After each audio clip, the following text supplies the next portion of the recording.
As we gain enough knowledge related to writing queries, let us explore some advanced DML operations. We can insert query results into a table using insert with select. As long as columns specified for table in insert statement and columns projected in select clause match, it works. We can also use query results for update as well as delete. Let me load the SQL magic and then let me create this environment variable. The environment variable is created successfully. Now we are going to create customer order matrix table to demonstrate advanced DML operations. We will also add primary key to this table. We will be storing number of orders placed and revenue generated for each customer in a given month. I am dropping the table if it already exists. This will take care of creating the table with 4 columns: customer ID, order month, count and revenue.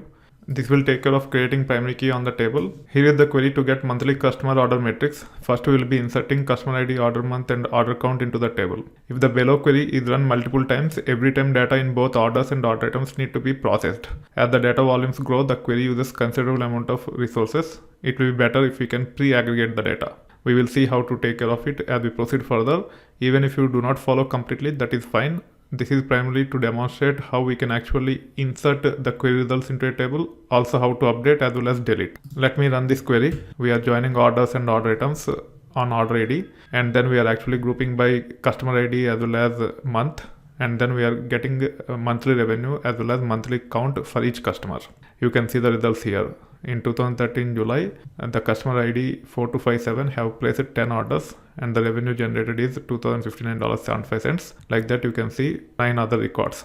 Here are the number of records that need to be processed every time. Also, it involves expensive join. Typically, when we join tables like orders and order items, which are transactional tables, if you think about large e-commerce platforms, there will be millions of records, and joining millions of records as part of the query will be quite expensive. In this case, we are going to process 172,198 records every time we run these kinds of queries. So we should be able to fine tune that by pre-processing and inserting into tables like customer order matrix. Let us see how we can take care of that. When it comes to this insert, let us first insert the data into the table without revenue. So we'll not be populating revenue. We'll be only populating count. We'll update the revenue later as an example for updating using query results. This is the insert statement. You can see the insert statement. We are joining orders and order items, grouping by customer ID and date. And then we are actually getting the count for each date for each month. Actually, this is month, not the date. We are extracting the month and we are grouping by month.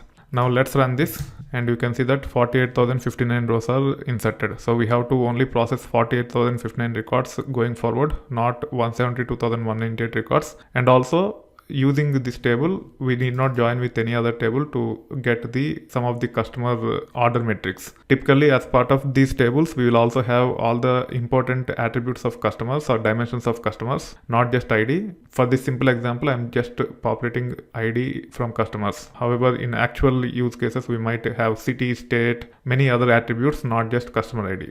That being said, now let's run this query to validate the data in this customer order matrix monthly. You can see the details here. We have customer ID, month, count and revenue.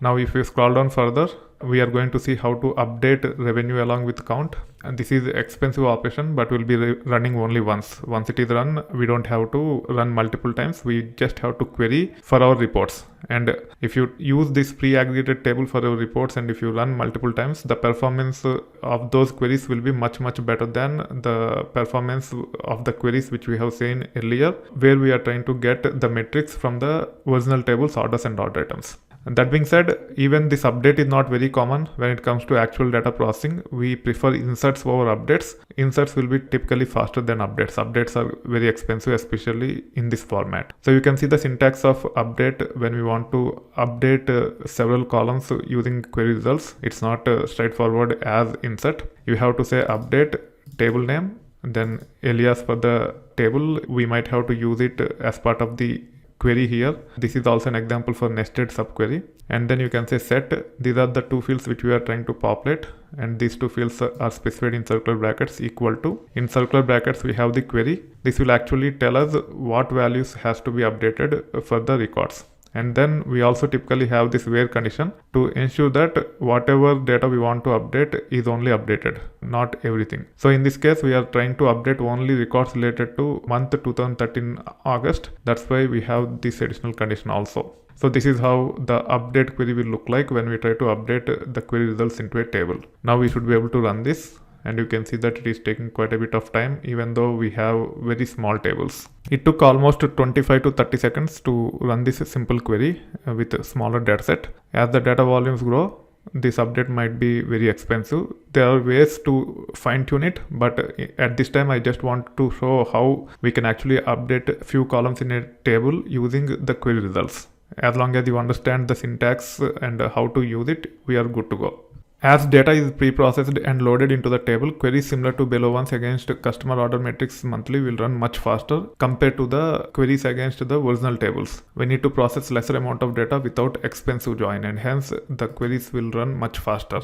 We do not have enough data to actually compare the queries against the pre-processed tables versus the original tables. However, it is just common sense to understand the difference. If you want, we can actually simulate and compare the performance, but that is not required at this time, and it is also not in the scope of this topic. You can see the results as expected here. As an example for delete using query, we will delete all the dormant customers from customers table. Dormant customers are those customers who never placed any order. For this, we will create backup customers table as I do not want to play with customers. So I'm trying to drop the customers backup if it already exists. Then I'm creating this table customers underscore backup, selecting from customers. You can see that 12,435 rows are inserted into this table. Now by using left outer join, we should be able to get all the dormant customers. If there is no corresponding record in orders table, that means the customer have not placed any order in his lifetime. We can actually run this and we can actually get the count. There are 30 such customers. We just want to delete those customers.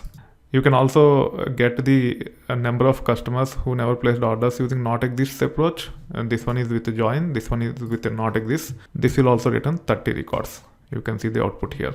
When it comes to delete, we need to use nested subqueries as part of the delete with not exists or not in. We will be demonstrating those two below. We cannot use direct joins as part of the delete. The join approach will work with select in place of not exists or not in. However, with delete, we cannot join like this. We have to use not exists or not in with nested subqueries. This is how the query will look like. If you want to delete using not exists, you just have to say delete from the target table from which you want to delete the data. You can give a alias for it. Then you can say where not exists. As part of the circular brackets, select one from orders. Oh, this is the most important one.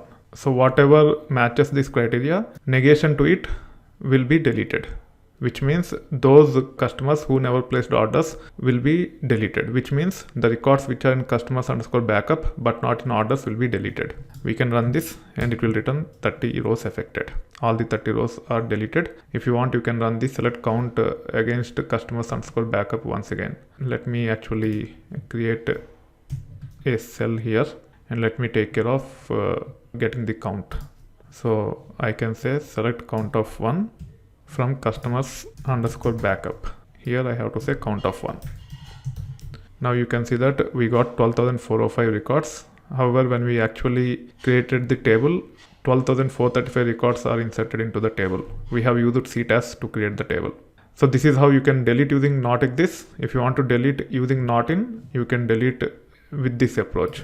If you want, what you can do, you can drop the table once again by going back here, run this query to create the table yet again, and then you can scroll down and you can see the example with not in. Everything is same. We don't need to use nested subquery. If you want to use not in place of not exists, you can directly say select order customer ID from orders. It will give us all the order customer IDs from orders. However, we are only checking for those customers in customers underscore backup which are not part of orders. However, this query is a bit expensive. Compared to this, even with not in, we can leverage nested subquery and the performance will be better. Then you can say where not exists. As part of the circular brackets, select one from orders. Oh, this is the most important one. So whatever matches this criteria, negation to it will be deleted, which means those customers who never placed orders will be deleted, which means the records which are in customers underscore backup but not in orders will be deleted. We can run this and it will return 30 rows affected.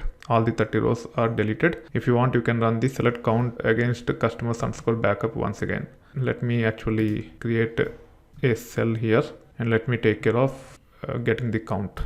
So I can say select count of 1 from customers underscore backup. Here I have to say count of 1. Now you can see that we got 12,405 records. However, when we actually created the table, 12,435 records are inserted into the table. We have used CTAS to create the table.